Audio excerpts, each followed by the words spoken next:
Bienvenue dans ce podcast dédié à celles et ceux qu'on entend trop peu. Ici, on donne la parole aux étudiants et étudiantes qui vivent l'université autrement. Des étudiants et étudiantes internationaux qui ont trop souvent du mal à trouver leur place.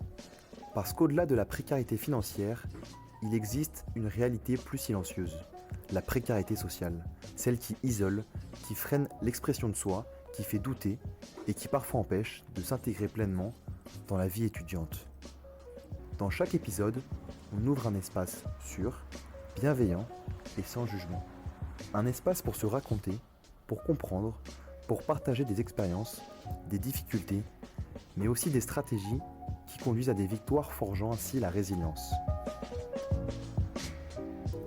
Installe-toi, respire et laisse nos histoires te transformer.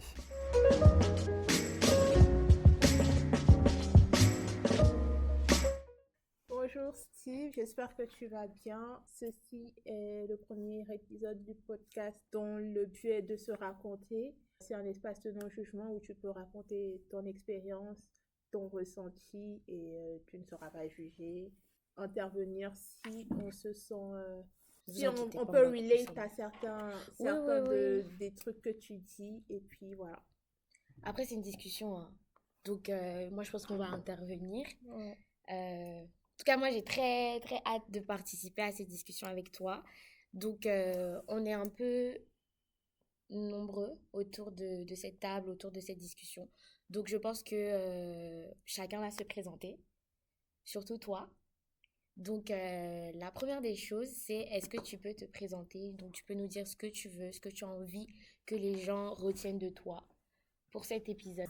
Ok, alors moi c'est Steve, je suis de nationalité camerounaise. Je suis arrivé à l'université de Rouen l'année dernière pour poursuivre mes études en master de socio. J'ai un parcours de sociologie. J'ai fait une licence en socio au Cameroun avec une spécialisation en sociologie de développement. Et je suis quelqu'un d'assez actif dans le monde associatif. Et voilà, c'est tout. Ok, merci Steve. Donc, je vais laisser la parole à mes collègues pour qu'elles aussi puissent se présenter et moi aussi je vais me présenter. Du coup, je fais partie d'un groupe de travail qui porte sur l'inclusion sociale des étudiants étrangers. Et je suis Edith, aussi en master de sociologie. Et j'ai à mes côtés Ursule, je suis également master de sociologie. Avant la socio, j'ai fait de l'informatique. Voilà. Ok, et moi c'est Odélia. Donc, je suis aussi en sociologie et comme a dit Edith, vraiment le but de ce podcast c'est pour parler de l'inclusion sociale et de l'intégration sociale. Et ici on est tous un peu concernés parce que pour avoir discuté, enfin déjà dans notre groupe, on est beaucoup à avoir grandi en Afrique et être venu en France. Donc c'est vraiment un sujet qui nous intéresse. C'est un sujet qu'on a envie de mettre en lumière parce que nous-mêmes on a rencontré ces difficultés. Peut-être pas pour tout le monde, mais Pas de la même façon. peut-être pas de la même façon aussi. Mais on a quand même rencontré ces difficultés. Moi, par exemple, je suis ivoirienne. Donc, qu'est-ce que tu as à nous dire sur ton intégration en France? Comment ça s'est passé? Pourquoi tu es venue déjà en France? Et comment ça s'est passé? Comment tu as vécu ton intégration? Ok, je vais commencer par pourquoi je suis venu en France. Je suis venu en France parce que l'État camerounais a décidé de fermer les thèses au Cameroun. Donc je suis venu en France en gros pour poursuivre mes études. Déjà, j'étais au Cameroun, j'étais en cycle de master. J'avais pas ambition de poursuivre mes études en thèse. Mais malheureusement, dans sa grande sagesse, je sais pas, le gouvernement camerounais a décidé de fermer les inscriptions en thèse. Je sais pas pourquoi, peut-être des points de budget d'après eux. Et donc, pour quelqu'un qui voulait poursuivre son parcours, il était nécessaire de penser à d'autres chemins. Et la France a été pour moi, disons, la bonne destination. Ok. Alors, l'autre question, c'était quoi? Comment s'est passé, comment s'est passé ton arrivée? Qu'est-ce qui t'a le plus marqué ou pas quand t'es arrivé? Comment t'en es arrivé là? Comment est-ce que Ok, dans le processus, raconte-toi. ok. Disons, dès mon arrivée, ça a été un choc. Déjà le froid. Ouais, le froid. En Afrique, il fait chaud. Au Cameroun, il fait chaud. T'es arrivé à quelle période? Je suis arrivé en septembre et j'ai vécu mes premiers 11 degrés sur cette terre. C'est quelque chose. C'était trop. Donc, c'était un peu ça. Il y avait déjà ce changement de climat, d'atmosphère et tout, qui a été un peu compliqué.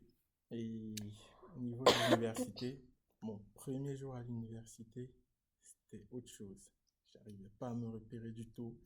J'arrive à la scolarité, on me file une carte. Bon, j'avais jamais lu de carte depuis que je suis né. Alors, j'arrivais même pas à savoir où je devais aller, où je devais me rendre. Donc, déjà, il y avait ça, manque de repères, en totale perte de repères. C'était compliqué. Bon, une fois que j'ai pu me repérer, dès que j'ai rejoint le groupe, disons l'atmosphère, les premiers contacts avec mes camarades, ce qui allait devenir une aventure assez intéressante, c'était plutôt quelque chose de bien. Il y avait de la réceptivité, les gens étaient ouverts. Ouais, déjà quand je suis arrivé, direct j'ai rejoint un groupe de travail où j'ai pu commencer à discuter avec les gens dès le début, comme ça. Ah, je me suis présenté, j'ai dit d'où je venais, et voilà, c'est tout. Niveau,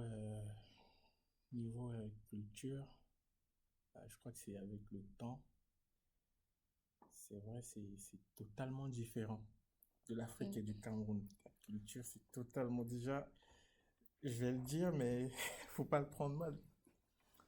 Et surtout, faut pas se stigmatiser. Il faut pas avoir des préjugés. Ah, le fait d'arriver, tu trouves quelqu'un quelque part, et au moment où vous quittez, tu connais pas la personne et tu dis au revoir, bonne journée. Tout- Dès que tu rencontres quelqu'un, tu dois dire bonjour, tu dois saluer, même si tu connais pas la personne. Et dès que vous vous séparez, tu dois dire au revoir, bonne journée. Ok, C'est donc, différent. ok. Donc, au Cameroun, vous dites pas Non, bonjour, ça se bonne passe pas journée. comme ça. Ok, On se connaît pas, au frère. ok. Bon. Donc il y a ça, mais c'est pas quelque chose de mauvais, hein. Je dis Oui, juste que c'est ce qui m'a c'est surpris. votre pays, il n'y a pas de souci, enfin, c'est ton pays. Ouais, donc ouais, c'était ça. La gastronomie aussi, ouais. Les plats. Jusqu'à présent, il y a certains plats que j'arrive pas. À Exemple. la maison, ouais, j'arrive pas. Tout ce qui est crème fraîche, machin, truc là, vraiment. Excusez-moi, moi, je sais pas.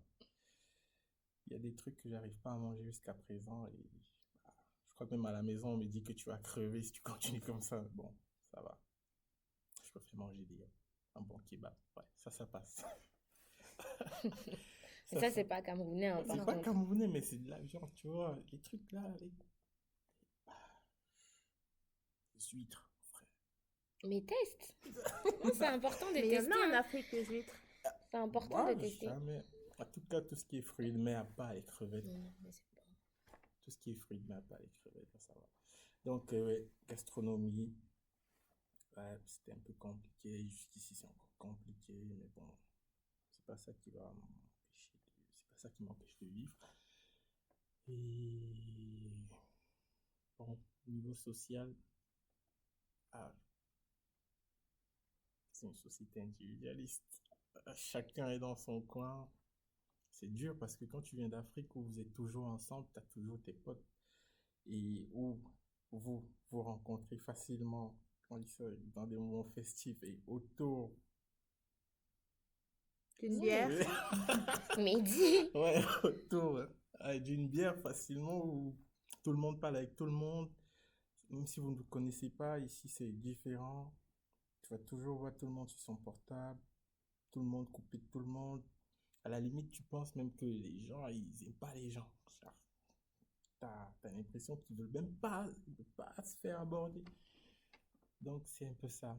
Mais n'empêche, moi, j'ai quelques potes quand même, ça va. Mm. Ouais, je suis me faire quelques potes. C'est pas aussi comme si je suis venu chercher des potes. Mais je suis me faire quelques potes. Je suis bien entouré. C'est bon. Je navigue bien dans cette société. Je crois que, ouais, niveau intégration, ça va. Je respecte les valeurs républicaines. C'est déjà ça. ouais, j'aime beaucoup le pays aussi. Ok. C'est bon? Bon, là, tu nous as fait un très beau discours. Merci beaucoup, Steve.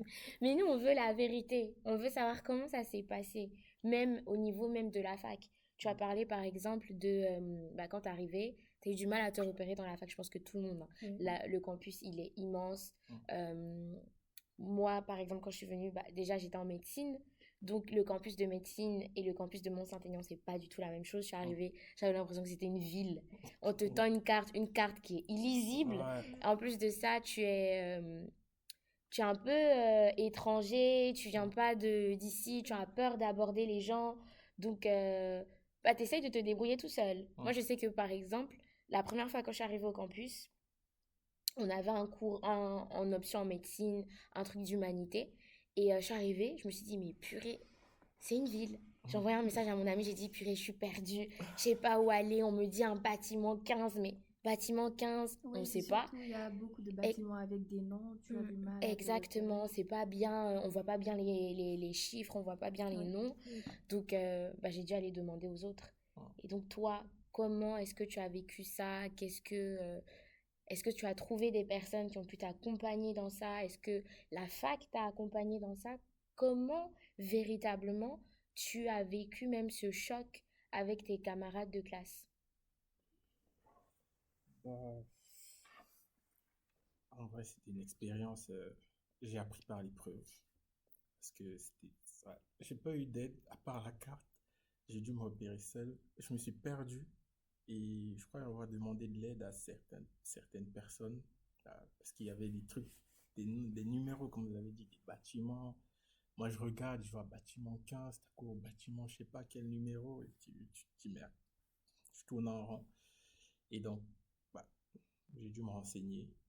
J'ai appris par l'épreuve. Bah, j'ai pas eu spécialement à demander à mes camarades de m'aider à m'orienter.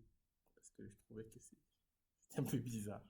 Pourquoi? Qu'est-ce qui fait que tu trouvais que c'était bizarre? Bah, déjà, quand t'arrives, t'es perdu. Et puis, t'as peut-être cette petite gêne et un peu de honte de dire que t'es perdu. Bon, Ouais, je tu vois. comprends. Et après, il y a aussi ça, tu viens d'arriver. Il y a encore cette barrière-là. T'as peur d'aborder les gens. Moi, c'est ce que je ressentais. C'est ce qui m'est arrivé, en tout cas. Moi, j'avais peur dès le début d'aborder les gens. C'était difficile. Et même, on en va parler à la famille quand je venais d'arriver que moi, dès mes premiers jours, j'avais peur d'entrer dans un magasin ou dans un truc, dans un fast-food pour manger. Quand je venais d'arriver, déjà, tu avais de l'argent, mais tu pouvais pas parce que j'avais peur des gens. Donc, quand je venais d'arriver, c'était un peu ça. Peur d'aborder les gens, peur de parler aux gens et peur surtout de d'entrer dans des milieux où il y avait beaucoup de personnes, des milieux publics où il y avait de la population. Ok. Donc, Mais cette Qu'est-ce peur, qui te ouais, faisait peur? elle vient d'où? c'est la peur de l'étranger. Je crois que c'est un De, peu ça. de l'étranger? De l'étranger, ouais, c'est-à-dire de De celui quelque que chose tu que ne tu connais connais pas. pas? Ok, Ouais. d'accord. Donc, si tu es au Cameroun, tu n'as pas peur de parler aux autres, Non, mais là, ouais, vu que c'est un environnement que tu ne connais pas, des ouais, personnes que tu ne connais pas, ouais, une culture que tu ne connais pas, tu avais peur. ouais. Ok.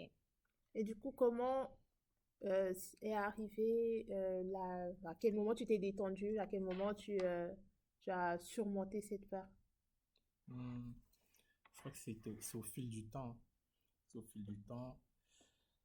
Déjà, comme j'ai dit, c'était par l'épreuve.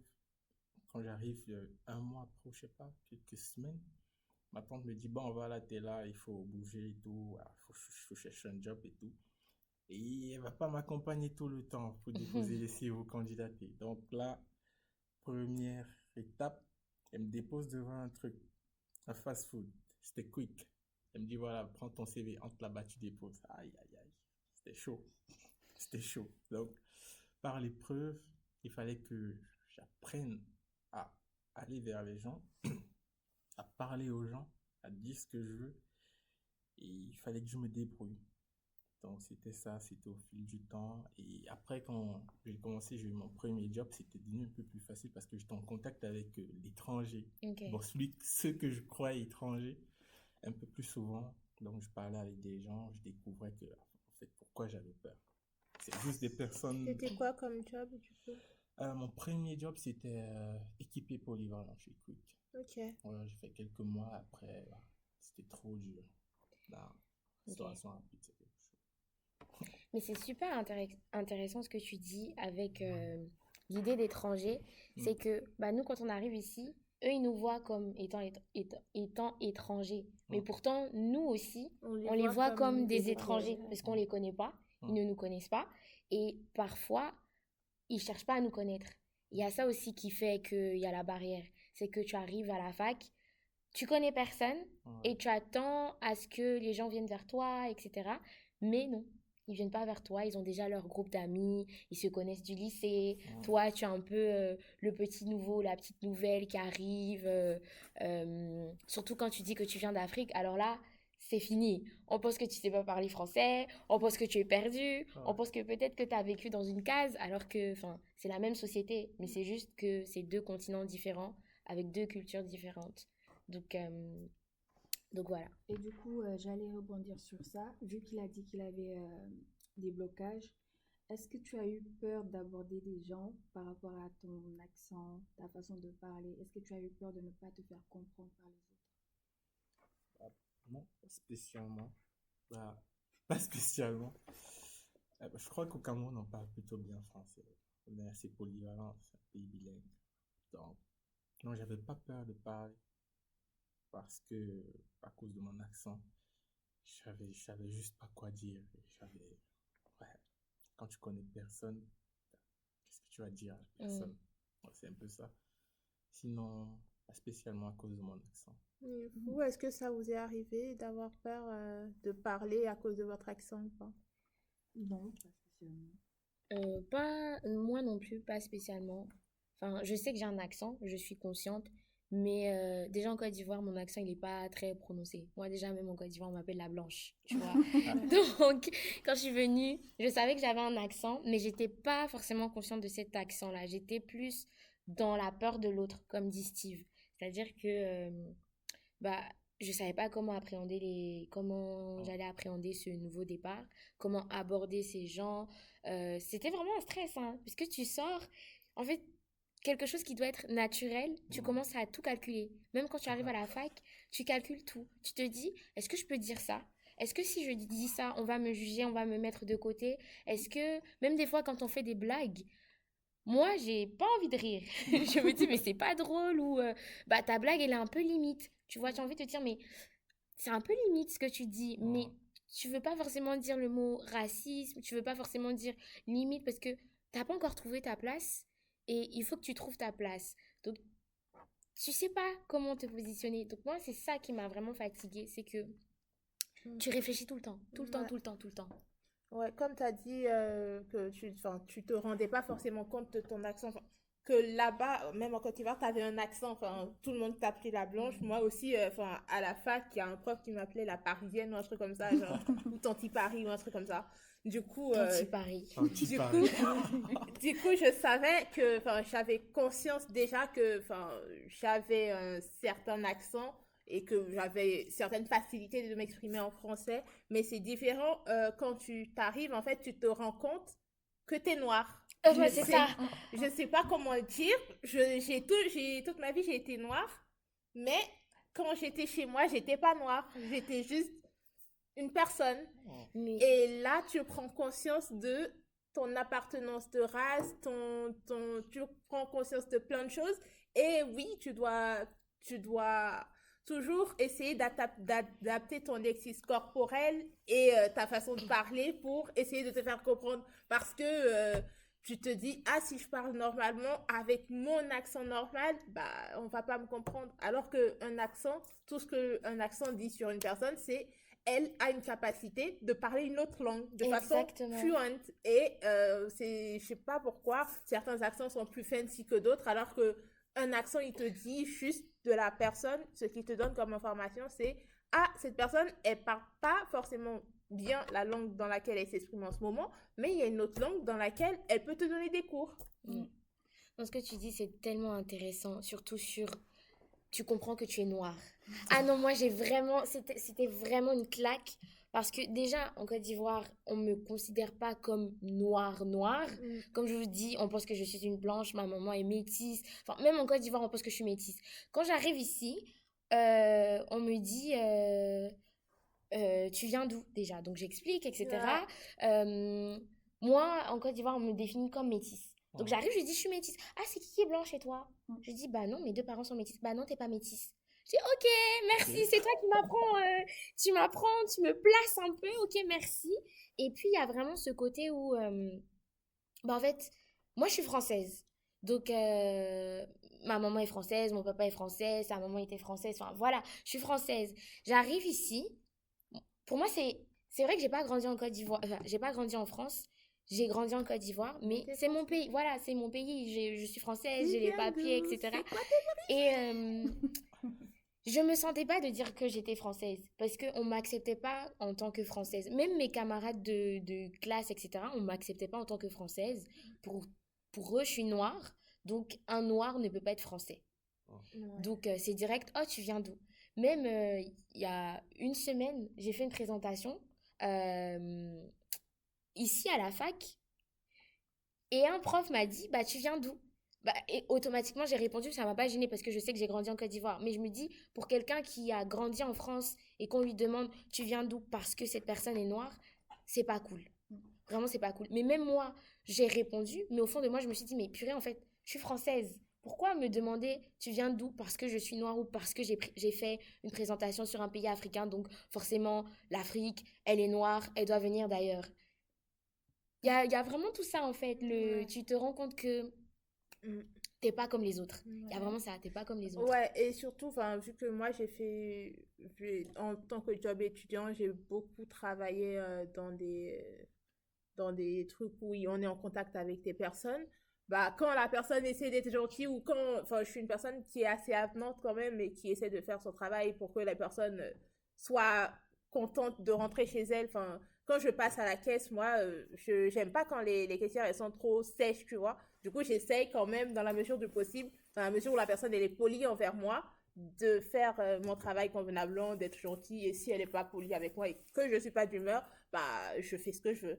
Mais quand la personne essaie d'être gentille, pour elle, elle essaie d'être gentille. Elle te demande, oh, vous venez d'où? Vous avez des jolis bracelets? Des trucs cons comme ça. Mais quand on me pose la question, je dis, ouais, je viens du sud. Mais ils disent, oh non, mais vos origines. Ouais, c'est Mais ça. pardon, T'es française, française. qu'est-ce que t'en as à faire en fait? Tu veux me donner un nouveau titre de séjour? Tu veux me donner la nationalité? Qu'est-ce que t'en as à faire? Oui, et du coup, quand tu réponds, on dit, oh oui, mais j'étais au Sénégal, j'étais ici. Mais qu'est-ce que j'en ai à foutre, moi, que tu sois allé au Sénégal? Ouais, c'est ça. Je sais pas, Non, c'est moi, vraiment ça. ça me dit quoi de toi cette information? Je veux pas la connaître. Exactement. Pourquoi est-ce que il faut forcément mettre des gens dans des cases? Non, c'est tellement vrai, mettre les gens dans les cases. Moi, je me suis jamais sentie légitime de dire que j'étais française. Jamais. Genre vraiment, jamais. À chaque fois quand on me demande, tu viens d'où ou c'est quoi ta nationalité, je dis toujours Côte d'Ivoire. Et quand quelqu'un veut pousser, surtout entre nous Africains, enfin, j'ai les cheveux bouclés, donc on essaye de pousser un peu. Ah, mais t'es sûr? Enfin, tu ressembles à quelqu'un qui est mélangé, etc. Là, je dis, mais les Français, c'est mais j'ai mélangé. Les Français, bah t'es noir. Je m'en fous que t'aies les cheveux bouclés. Genre, c'est pas mon problème, t'es noir. Donc, c'est bon, je t'ai casé, t'es en Afrique. Et je me suis jamais, mais jamais sentie légitime de dire que j'étais française. Donc, vraiment, il y a, comme tu disais, Steve, il y a vraiment ce côté où, déjà, il y a la peur de l'autre. Tu sais pas où te placer. Mais en plus de ça, l'autre ne t'accepte pas toujours. Et ça fait encore te dire, mais je me place où? Je me mets où? Est-ce que je m'efface? Est-ce que je me mets au centre et je crie, bah je suis là, j'existe? Ou est-ce que je gère dans la fac, gère dans la classe de cours, ou je vis la situation comment? Vraiment, c'est ça. Je sais pas vous, comment vous avez senti aussi ce côté de, bah je suis différent, je suis noir, je suis différent, je suis pas comme les autres, etc. Moi, je crois que c'est aussi un truc, hein. Genre, quand tu t'arrives d'Afrique, tu arrives là en fac, il y a aussi, je crois, ce petit sentiment-là où tu as l'impression que tu dois prouver, genre, ta valeur, tu dois prouver que tu as ta place ici. Ouais, c'est compliqué. C'est compliqué. Tu as l'impression d'être en concurrence. Et pourtant, non. Pourtant, non. Donc, ouais, je crois que il y a ça. Il y a ça, moi, quand je suis arrivé. Et...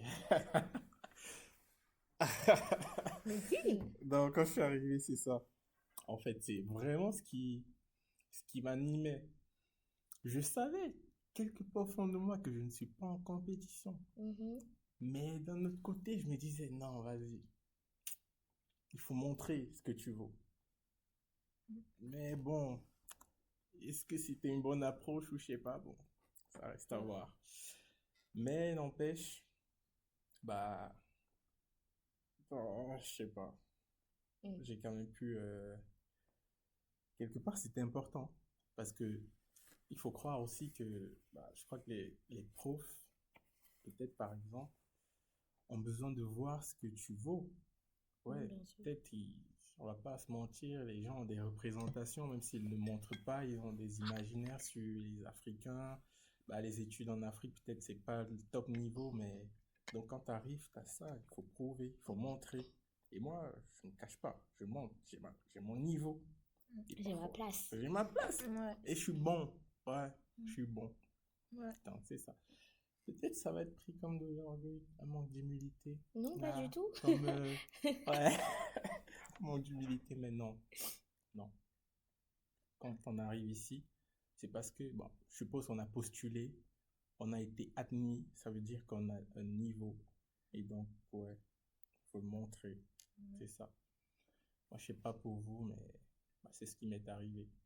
Et là encore, bon, ça essaye de s'estomper, mais bon, C'est compliqué. c'est compliqué.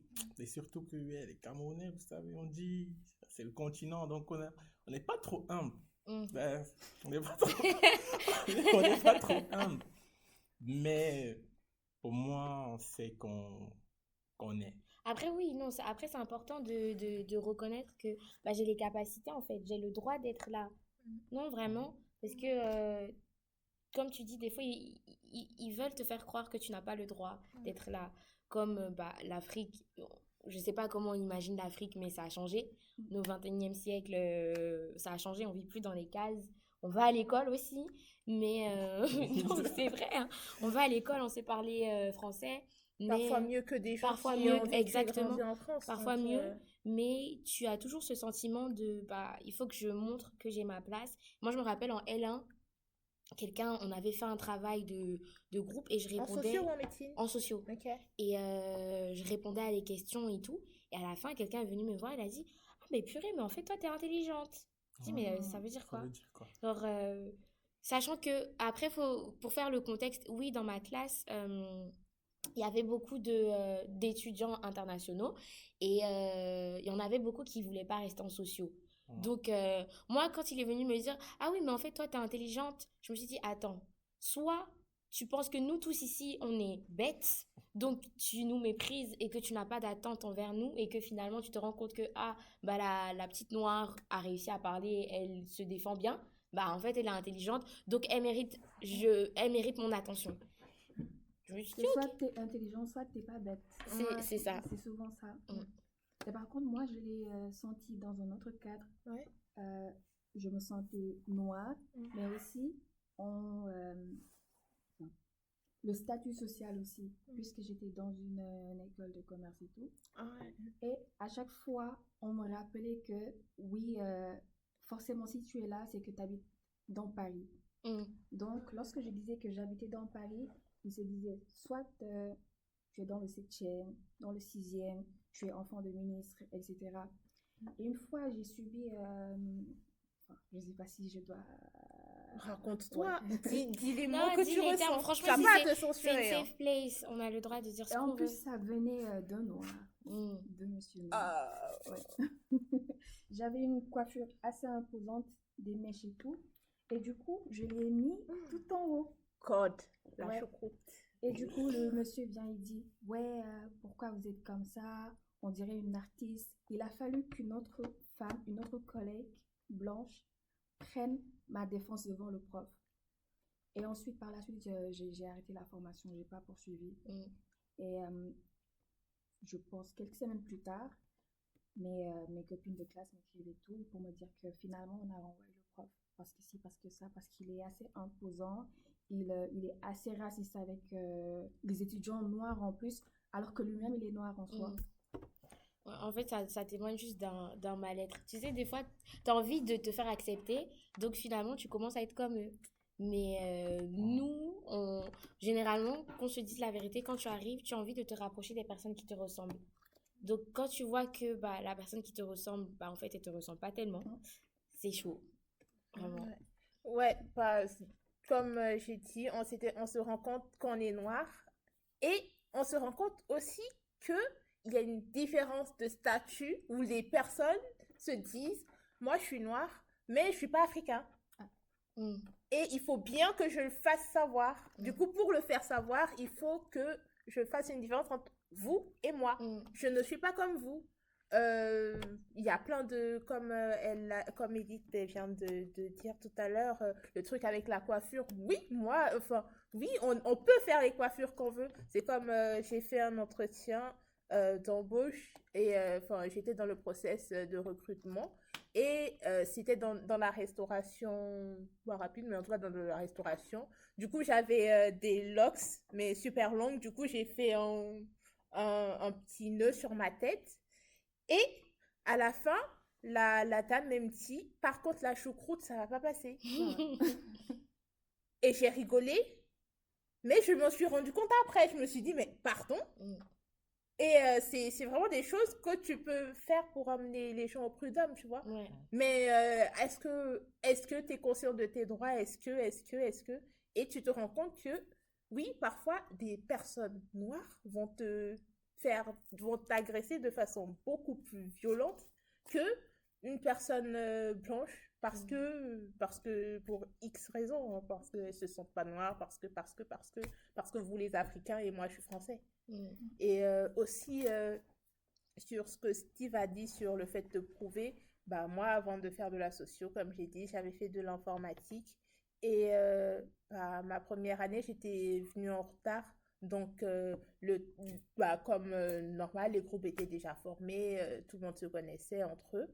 Et à ce moment-là, quand un prof doit dire travail de groupe, Ah oui. là, tout le monde fait ses petits groupes. Là, tu es là, tu regardes, et il n'y a personne qui vient vers toi pour te dire, ah, tu veux venir travailler avec moi?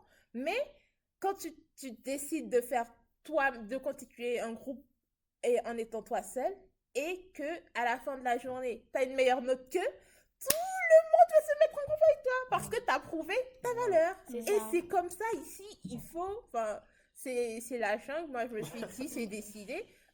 Dans tout, il faut prouver. Il faut prouver qu'on est là, il faut prouver que oui, oui, je parle fort, oui, je suis moi, oui, tu vas m'écouter en fait parce que je sais de quoi je parle.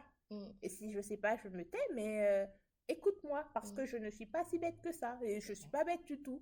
Ou les remarques en mode ah, tu parles bien français pour. Et là, la plupart du temps, on finit par la phrase. Ouais, c'est ça. Ah, tu parles. Mais vous avez appris où? Mais pardon, je parle mieux français que toi. Et non, franchement, ce que tu dis, c'est tellement vrai. C'est que, en fait, si tu vas pas vers les autres, ils vont pas chercher à te connaître, ils vont pas chercher à venir vers toi. Et même à la fac actuellement, moi j'ai remarqué une différence. Je sais que l'année dernière, on avait un étudiant international. international qui? Un étudiant international, merci, japonais. Ah. Et là, tout de suite, tout le monde est intéressé. Oh, mais oh, ça va, est-ce que tu arrives à t'en sortir, etc. Et en fait, j'ai vraiment regardé la situation d'un œil extérieur. Ouais, voilà. Et je me suis dit, mais ok, donc il y a étudiant international et il y a étudiant international. C'est-à-dire que peut-être qu'on va pas être forcément l'ami de cet étudiant japonais, etc. Mais on va s'intéresser à lui. Sa culture même va plus intéresser. Être fancy, voilà, être fancy, plus intéressé. Ah, mais comment ça se passe? On va poser des questions sur son pays, etc. Mais une fois que tu es noir et que tu viens d'un pays d'Afrique, ben on s'intéresse pas à toi. Ta culture ne m'intéresse pas. Ta personne ne m'intéresse pas. Et je sais que j'avais eu des discussions aussi où on était plus enclin à aider la personne. Et sachant qu'on avait eu aussi cette année-là d'autres personnes qui avaient rejoint le groupe. Bah oui, comme Steve, d'autres personnes qui avaient rejoint le groupe. Mais là, on va pas dire, ah, t'as besoin d'aide. Ah, franchement, n'hésite pas, etc. Si tu as besoin d'aide, viens dire et tout. Moi, je sais que j'essaie de le faire au mieux. Après, je sais pas. Bon, c'est vrai que ça, c'est un truc qu'on remarque. Mais le truc de aller vers les gens pour leur dire... parce que je sais ce que ça fait. Ça m'a fait rater mon cursus en informatique. Pas parce que j'étais bête ou quoi que ce soit. C'était juste à un moment, tu te dis... Est-ce que j'ai envie de passer ma vie à traîner avec des personnes comme ça? Parce que ces personnes-là, elles seront dans le monde professionnel. Et dans le monde professionnel, qui est-ce que je vais croiser de comme ça devant mon ordinateur tous les jours à pleurer? C'est pas la vie que je veux. Du coup, je pense que tout ce... En plus de stigmatiser la personne, bah, ça empêche aussi cette personne d'exprimer ses capacités intellectuelles. Parce que si tu es là tout le temps à penser à, oui, comment il faut faire... de toute façon, tout à l'heure, je pense qu'on va parler des démarches administratives. Mais si tu es là tout le temps à penser à telle ou telle chose, tu penses moins à tes cours ou tu es moins concentré, même si tu apprends, tu n'arrives pas à garder. Et donc, à la fin de la journée, bah, c'est toi qui perds, même si... pour moi, j'ai relativisé en me disant oui, finalement, j'aimais pas. Mais je pense qu'il y avait un peu de j'aimais pas et un peu de je me sens pas comment bien. j'évolue dans ce monde-là, comment je reste dans cette fac-là, quoi. C'est vrai. Mais ouais, hein, franchement, la différence de traitement, elle est... Moi, j'ai vu, c'était flagrant. C'est vrai que moi aussi, j'ai essayé d'aller. En tout cas, j'essaie vraiment d'aller parce que je sais ce que ça fait. Même juste un sourire. La personne arrive, bonjour, ça va, franchement, n'hésite pas. Moi, je sais que cette année encore, on a eu de nouvelles personnes. Je suis allée vers eux. Je suis allée vers elle, pardon. J'ai dit, voilà, si tu as besoin d'aide, franchement, n'hésite pas. Parce que je sais que c'est compliqué et je sais que moi, personne ne m'a dit, tu as eu besoin d'aide, je suis là. Ou si tu n'as pas eu le cours, je suis là. Et j'ai tout de suite compris que ils ne viendront pas vers moi, il faut que j'aille vers eux. Parce que si je veux réussir mon année et que je veux pouvoir bien vivre ce climat, il faut que je puisse trouver des amis. J'ai pas le cours, je suis pas venue en cours, j'ai pas le cours, il faut que je trouve quelqu'un pour dire ah mais est-ce que je peux avoir le cours? Et il faut que cette personne soit mon amie. Donc il y a vraiment tout ça où tu te dis en fait tu commences à vraiment faire des stratégies. De se dire ok aujourd'hui je vais parler à telle personne, je vais dire ça à telle personne, même si t'as pas envie, t'es obligé parce qu'ils ne viendront pas vers toi. On parle beaucoup. Hein, mais... C'est vrai. Mais bon. C'est vrai. Faut faire des stratégies. C'est vrai. Quand je suis arrivé, j'ai eu l'aide de personnes généreuses, très gentilles. Ouais. Merci. Ouais, je leur dis merci encore. C'est important, ça fait aussi montre d'une certaine solidarité, je sais pas, entre originaires d'un même continent. C'est quelque chose. Ouais, c'est important. Par contre, niveau stratégie pour les cours, je me suis jamais dit que je vais nouer une amitié parce que peut-être je vais... Ah, moi aussi. Hein. Non, mais toi, c'est parce que tu es venu en M1 et que c'était pas forcément, je vais dire plus chill, toute façon, on était plus intégrés dans le process de la fac. En L1, c'est chacun pour sa gueule. Il y en a qui sont là parce que sociaux, bof, ou qui sont là parce que, sur Parcoursup, j'attends de faire ça. Et du coup, c'est un melting pot. Il y a tout le monde. En L1, en L2, en L3 même, il y a toujours un melting pot. Et du coup, tu es arrivé l'année où on commence à se dire, on fait groupe, on fait promotion. Et donc, t'as pas forcément vécu ça de la même façon. Du coup, Edith, peut-être toi, tu peux, je sais pas, tu as fait une L1 quelque part. En plus, dans ton école de commerce, est-ce que ça t'est arrivé, toi, de te dire, je vais vers les gens? Parce que moi, je trouve que même quand tu vas vers les gens, c'est pas évident non plus. Évident. Parce qu'ils sont pas là. Oh, la nouvelle, viens! Non, ils sont là en mode, on parle entre nous, voilà, oui. Et t'es juste là, genre, spectateur. Et puis, voilà, on te parle pas pendant je sais pas combien de temps. Et après, on remarque ton existence. Et j'ai l'impression que c'est pas seulement dans les cours, c'est un peu partout, même dans le milieu professionnel. Bah, tu dois prouver, prouver, prouver, prouver. Après, c'est peut-être pour tout le monde le vit de cette façon-là. Mais il faut d'abord prouver avant qu'on ne te voit. Moi, par exemple, la dernière fois, je travaille depuis, je sais pas combien, je travaille depuis août. Et c'est la semaine dernière que ma responsable, elle me dit, oh, tu brilles. Mais frère, je porte ça depuis août, je porte ça tous les jours de ma vie. À quel moment c'est maintenant que tu me dis, oh, tu brilles parce que j'avais un truc avec une manche courte. Mais de toute façon, en août, j'avais aussi des choses en manche courte. Je me suis dit, c'est aujourd'hui que tu me vois, c'est aujourd'hui que tu reconnais ma personne, c'est aujourd'hui que... Après, je me suis dit, bof, c'est pas grave, on prend tout le monde dans sa singularité, mais quand même. En fait, vu nos expériences, c'est comme si ça dépendait de nos parcours. Par exemple, en socio, c'est assez commun d'être solidaire, de pouvoir travailler en groupe sans pour autant qu'il y ait des problèmes. Mais là, tu as dit qu'en médecine, c'est compliqué, informatique, c'est compliqué, RH aussi, pareil. Donc, lorsque j'ai fait ma L1, j'avais un parcours en géographie. Mes cours en sociologie étaient très différents de mes cours en géographie. Et du coup, ça se sentait tellement pendant les cours. Une fois, on a fait un tour de table et le prof a interrogé une rangée de blancs concernant ce qu'ils veulent faire après leur formation. Et arrivé au dernier blanc, il a coupé. Il a dit, bon, je continue à faire le cours. Donc, ce qui veut dire que tout le reste n'ont pas pu s'exprimer, quoi. Et c'était tellement différent de nos cours en sociologie avec les profs. C'était plus solidaire, c'était plus chaleureux et tout. Et moi, personnellement, je pense que c'est en fonction peut-être... des filières et tout. Ouais. Non, ce que tu dis, c'est vrai parce que nous, on a quand même... après, comme dit Steve, je pense qu'il y a des biais. Ça reste, c'est ancré en nous. On a des biais, on essaye de se défaire de ces biais. Malheureusement, pas toujours. Mais on a quand même certains profs qui sont très aware de ça. Et donc, ils essayent de ne pas stigmatiser les autres. En fait, ils sont vraiment très regardants sur ça. Certains profs, donc, mais après, je me dis, on a tous des billets, malheureusement. Mais même dans les discours, moi, franchement, j'observe beaucoup. Je vois quand les profs veulent parler, etc. Tu sens que avant de dire quelque chose, ils réfléchissent quand même. Alors qu'il y en a qui vont te dire, l'Afrique, machin, machin.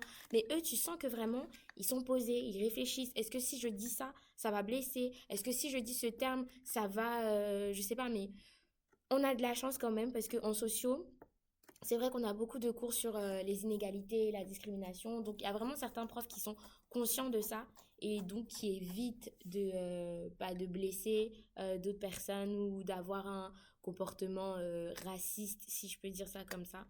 Et puis, pour rebondir aussi sur ce que tu as dit, Steve, où tu t'es dit, moi, j'ai jamais fait de stratégie pour parler aux autres par rapport à tel cours ou tel cours. Franchement, moi, j'ai fait ça. Après ma première année en médecine, j'ai compris que si je ne vais pas parler aux autres, je ne vais jamais réussir. Les gens qui ont réussi en médecine, c'est que déjà, ils avaient un groupe d'amis, ils se sentaient bien, mentalement ça allait, moi mentalement ça n'allait pas. Et quand tu comprends pas ton cours, mais que encore tu dois rentrer pour un cours qui t'a pris 2 heures dans la matinée, le prof t'a expliqué ça en 2 heures.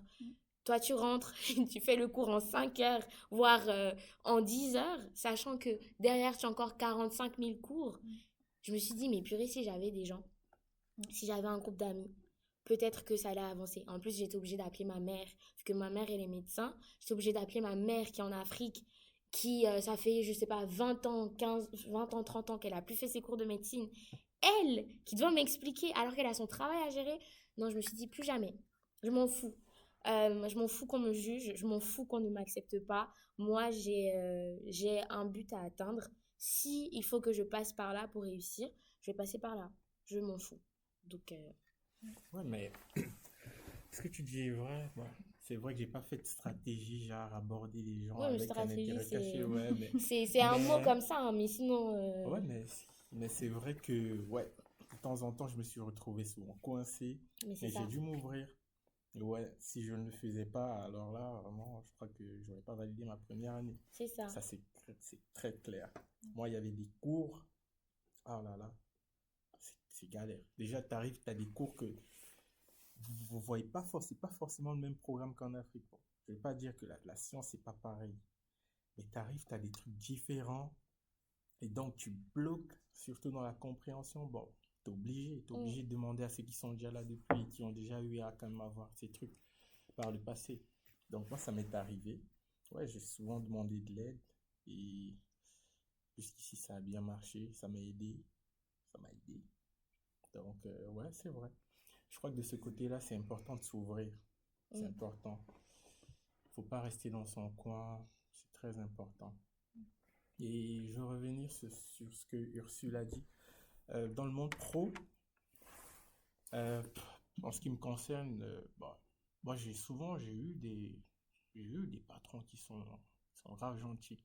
Tu vois, il y a des patrons qui essayent de comprendre. Il y a des gens qui vont te dire que bah, parfois ils ont des discours vraiment très, très positionnés, si on peut dire, politiques, qui pensent que bah, ce qu'on veut véhiculer, disons que les Africains sont ceci, cela, bah, ils ne partagent pas.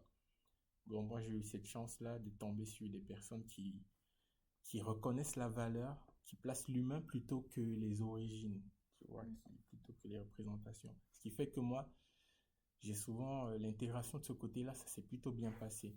Parce qu'ils te reconnaissent juste à ta valeur, à ce que tu apportes, à ton travail, plutôt qu'à ce qu'on pense que tu es.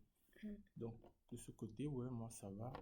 Niveau pro, ça va, hein.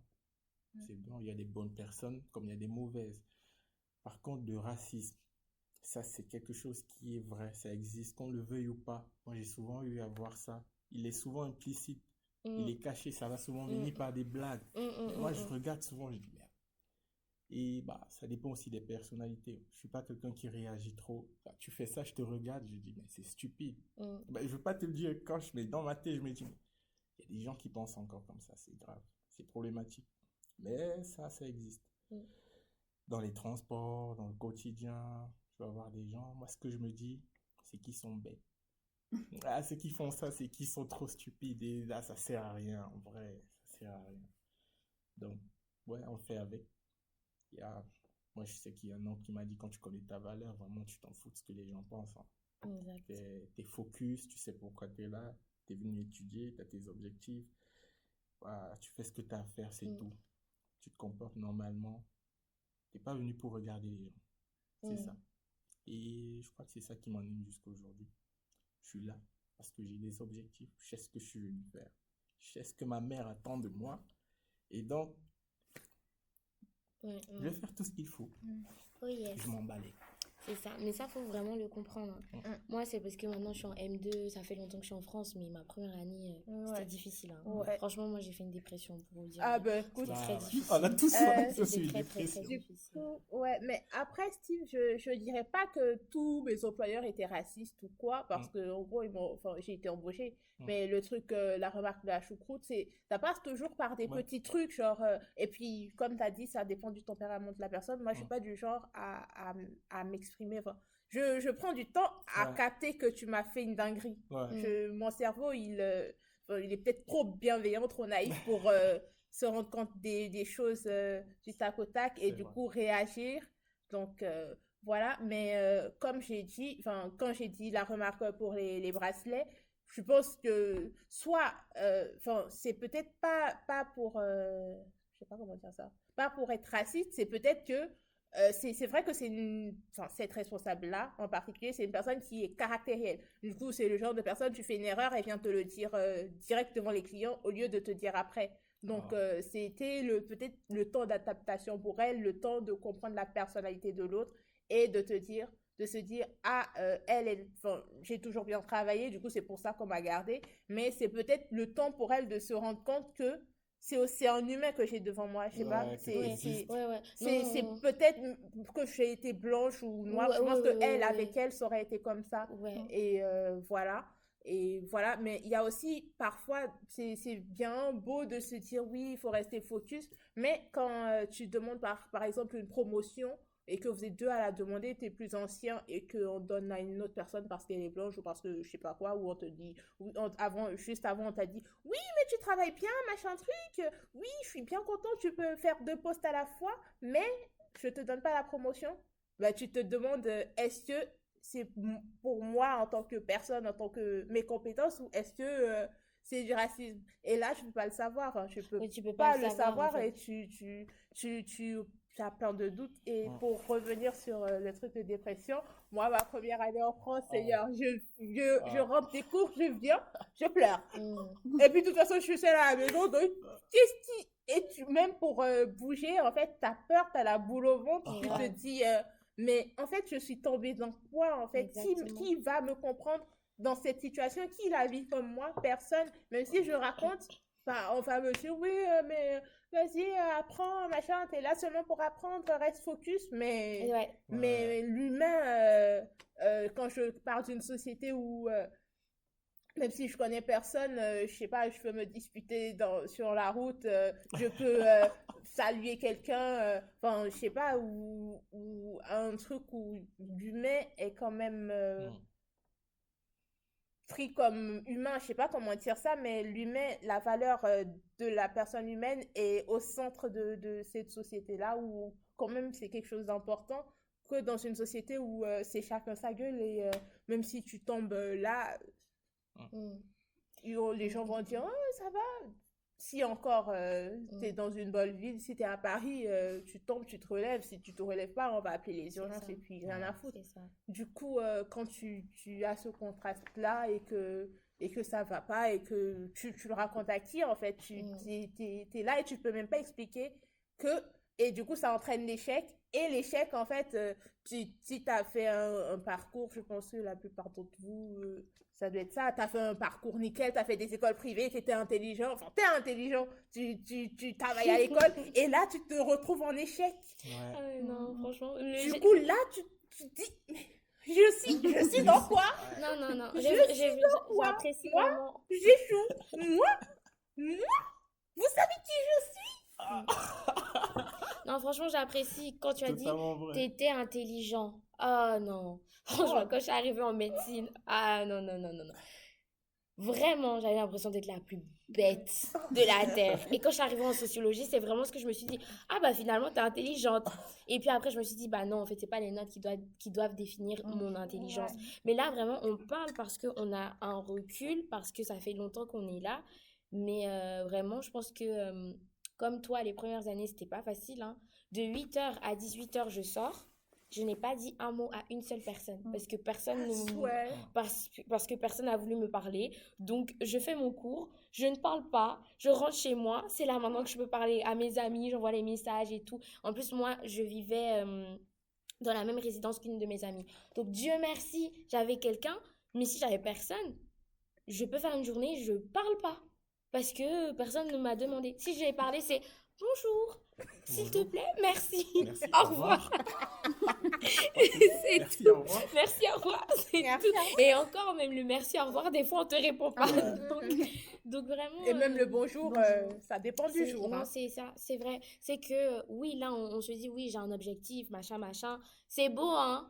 Mais dans les débuts, t'avais ton Ah, objectif. c'est vrai, Mais ouais. quand le moral est atteint, bah, tu oublies ton objectif. C'est vrai, on se rend pas compte, mais c'est vrai, j'ai vécu des dépressions. Ah, j'ai pleuré pour la première fois. Ici, c'est ici que j'ai pleuré. Un homme dans sa chambre. Ouais. Je me dis, je suis où? Je suis où là? Déjà le climat.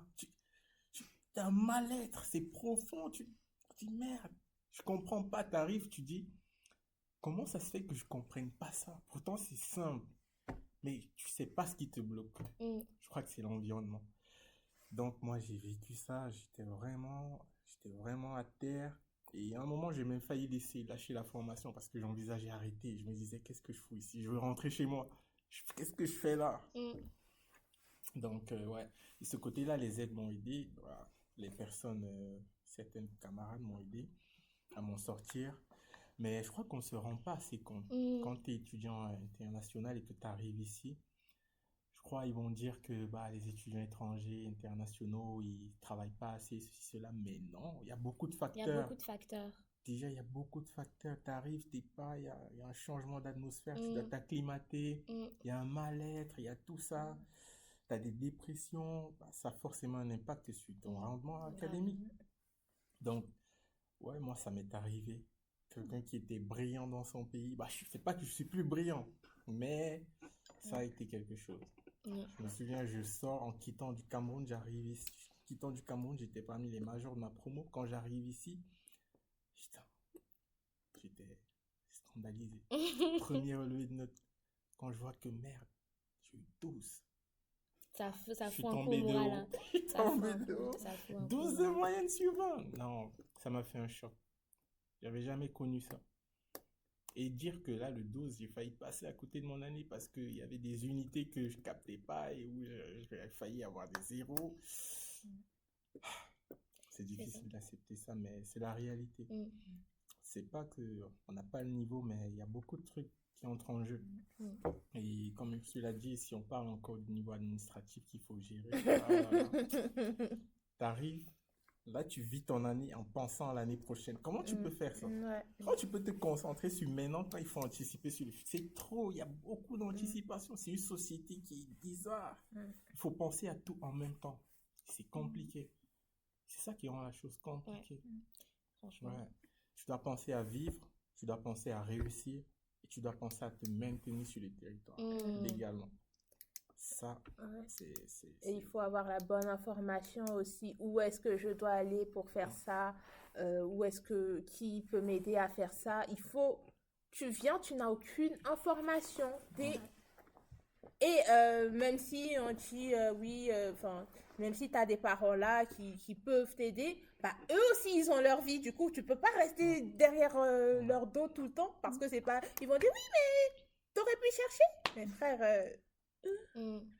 C'est dans ce sens-là que, franchement, ça aurait été bien que la fac accompagne. Je sais qu'à l'ESI Gelec, ils paient les étudiants pour ça. C'est-à-dire qu'il y a des étudiants qui vont même jusqu'à l'aéroport chercher les étudiants internationaux. Ils les accompagnent. L'ESI Gelec même prend carrément des résidences Crous et ils réservent ça pour leurs étudiants. Ils les accompagnent dans les démarches, etc. Alors que la fac, franchement, c'est une grande unité, quoi. Donc, tu peux très vite être perdu et il n'y a pas d'accompagnement. Très clairement, il n'y a pas d'accompagnement. Moi, les démarches administratives, bon, je connais pas ce stress personnellement, mais j'ai des amis qui vivent ce stress-là. Et c'est pas évident. C'est-à-dire que j'ai même des amis qui, juste parce qu'ils se réorientent, on te dit non, mais t'as plus ton titre de séjour parce que t'as trop changé de filière, t'as trop changé. Mais j'ai le droit de me tromper. Mais il y a tout ça qui fait que c'est une grosse pression, comme dit Steve. C'est pas... il y a plusieurs facteurs en fait, plusieurs. Ouais. Pour moi qui me suis réorientée, bah tu dois tout prouver en fait, tu dois justifier pourquoi finalement la filière pour laquelle tu es arrivée ne te convenait plus. Mais pourquoi est-ce que j'ai à vous raconter ma vie? C'est personnel, voilà. Et même quand ils ont commencé à numériser les choses, je pense que c'est devenu un peu pire, c'est devenu un peu automatique. Et enfin, encore plus automatique après aller au guichet devant une guichetière qui te juge clairement. Ça aussi, c'est quelque chose. Et je sais pas, là, tu n'as plus de... Enfin, tu réapprends à être quelqu'un dans ta vie de tous les jours, à avoir un statut, à compter pour des personnes. Mais dehors ou pour certaines personnes, tu es juste un numéro en plus ou tu es juste un étranger en plus. Un de plus, un de moins, qu'est-ce qu'on en a à foutre en fait. Et c'est vraiment quelque chose de stressant. Et comme l'a dit Steve, tu as plein de choses à penser en même temps, mais en fonction du statut social, de la classe sociale de tes parents, tu dois aussi penser à, bah, il y a quoi dans ma marmite aujourd'hui? Et je ne vais pas demander tous les jours si dans la France de Macron, il y a de l'inflation. Je ne vais pas demander tous les jours à mes parents de m'envoyer en sachant que 1 euro égale à 655 francs, je sais pas.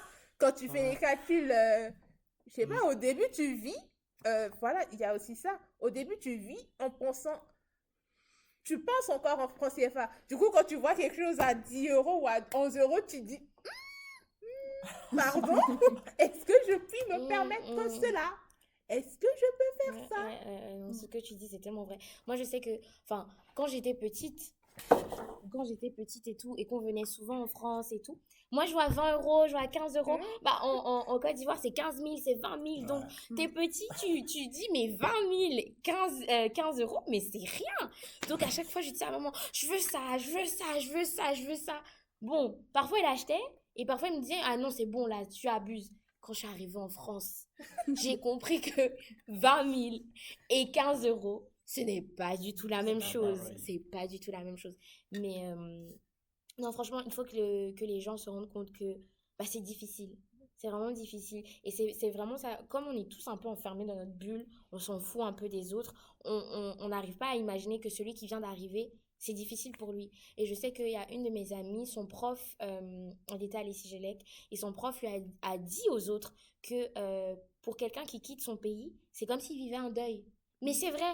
Je vis un deuil. J'ai abandonné mes parents, j'ai abandonné mes amis, j'ai abandonné ma maison. J'avais un confort. Là, j'arrive, je dois me nourrir, je dois gérer mes factures. Je suis jeune, je n'ai pas l'habitude. Je dois faire mon ménage, je dois réviser. Et en plus de ça, je dois chercher à me faire des amis qui s'en foutent de moi. Mais c'est chaud. Et pour certains, je dois chercher un travail parce que, frère, à un certain moment, ils vont dire, oh, oui, mais toi, t'es en France, t'as pas trouvé de travail, mais... Et tu dois trouver un travail en sachant que je dois réussir mes études parce que sinon, la préfecture, elle va me dire, pourquoi est-ce que t'as redoublé? Mais c'était facile. On vous a donné toutes les conditions pour réussir. Pourquoi est-ce que t'as redoublé? Et tu dois justifier que t'as 615 euros, je sais plus combien. Ça augmente chaque fois. Mais genre, tu dois justifier un minimum de tous les mois. Et si c'est pas, si la plupart du temps, c'est pas la réalité que tu vis, frérot. Okay. Non, je comprends pas. Tu dois justifier. Oui, à la fin de l'année, tu dois justifier des ressources, tu dois justifier pour qu'on te donne ton titre. Tu as reçu 600, je sais plus combien d'euros par chaque mois. Alors que, frère, il y a des jours avec et des jours sans. C'est ça. En fait, si les gens nous aidaient déjà même à la fac à nous intégrer, ça aurait enlevé un poids. Mais il y a tout ça pour parfois des jeunes. Moi, quand je suis arrivée, j'avais 17 ans. 17 ans, franchement, j'imagine pas, mais 17 ans, c'est jeune. Tu es jeune, toute seule, comme ça, t'es même pas majeure. Tu dois te débrouiller. Franchement, si les gens pouvaient juste faire attention, genre, se rendre compte que c'est pas facile et aider un tout petit peu. C'est tout ce qu'on demande, un tout petit peu. Mais voilà. Bon, après, une fois, quand tu l'as pas vécu, tu peux pas forcément comprendre. C'est ça. Parce que eux, s'ils veulent changer de pays, ils font Erasmus. Et Erasmus, c'est différent. Enfin, c'est un truc différent parce que même si c'est la fac t'accompagne à aller dans un pays. Du coup, c'est beaucoup plus cadré, c'est beaucoup plus fancy, c'est beaucoup plus accessible à eux. C'est ça. Mais c'est ça. Absolument pas la même chose. C'est pas la même chose. Et puis, qu'on se dise la vérité, il y a la couleur aussi, elle joue beaucoup. C'est que même s'ils changent de pays, je dis pas que c'est pas facile. C'est difficile pour tout le monde de quitter son pays, etc. C'est vraiment difficile. Mais il y aura moins de billets. Il y aura peut-être des billets parce que t'es français, par exemple, aux États-Unis, on pense que, je sais pas moi, les Français sont des râleurs. Bon, c'est un peu vrai. Mais bon, ça, c'est pas un billet qui change quelque chose, qui change grand-chose. Exactement. Alors que bah là, non seulement il y a déjà ta couleur qui fait que bah on t'a déjà casé quelque part en fait. Donc c'est compliqué. C'est vraiment multifactoriel comme tu dis, Steve. Donc voilà, je sais pas. Conclusion. Qu'est-ce qu'on retient de là? Ouais, c'est difficile. C'est difficile de quitter de chez soi et d'arriver dans un environnement totalement différent, de se faire accepter, de s'intégrer. Mais bon, ça se fait. C'est pas impossible. C'est pas impossible, ouais. Mais c'est difficile. Il y a beaucoup d'étapes à surmonter, la solitude, tout ça. Ça va. Après, il faut rester focus, hein. Il faut rester focus. Je pense que pour tout le monde, on est devenu adulte lorsqu'on est venu ici parce qu'on a appris à se débrouiller dans tous les cadres, que ce soit pour les études, le travail, les démarches administratives. Mais quand même, comme Steve l'a dit, enfin, c'est pas un truc qui est impossible, mais quand même.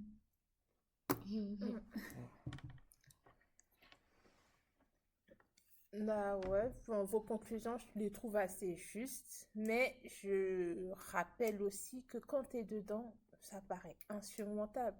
Je vous promets que la première année que j'ai faite en France, si on m'avait dit un jour tu serais en sociologie, tu pourrais discuter avec les profs, faire des petites blagues, je suis pas la folle de la promo, c'est Fatou, mais tu pourrais quand même être un élément important quelque part, avoir une vie sociale, avoir des amis qui ne soient pas tous chez toi. Ça, c'est au début, quand tes amis, ils sont tous d'où tu viens, et il faut reconstruire en fait son réseau. Et à un certain moment, même au début, tu te demandes, mais si là, tout de suite, quelque chose m'arrive, au bout de combien de temps on va s'en rendre compte en fait? Parce que qui va s'en rendre compte? J'ai pas d'amis qui viennent là souvent. J'ai des amis qui sont au bled, mais le temps qu'ils remontent l'information, ça va prendre combien de temps, quoi. Mais du coup, oui, c'est pas insurmontable, mais on devrait vraiment trouver des petites solutions à nos échelles personnelles pour rendre la vie plus facile à tout un chacun, aux personnes qui viennent nouvellement dans un environnement. Et être beaucoup plus bienveillant, je pense. Ouais. Moi, en conclusion, comme vous l'avez dit, c'est difficile. Et c'est vraiment, pour moi, pour pouvoir s'intégrer, c'est à toi de faire le taf. Franchement. C'est-à-dire que, oui, aujourd'hui, je suis un peu mieux intégrée qu'il y a 3 ans ou 4 ans. Mais c'est parce que j'ai décidé de m'intégrer. J'ai pas attendu que les autres m'intègrent. J'ai décidé moi-même que j'allais m'intégrer dans cette société et au milieu de personnes qui ne me ressemblent pas forcément. Donc, ça aurait été bien qu'on pense à m'intégrer, qu'on pense à dire, ah non, mais viens. Mais si on veut attendre mais viens, tu vas rester tu vas rester dans ton coin. Ouais. Donc, voilà. Merci à tous. Merci Steve. Et voilà. Cheers!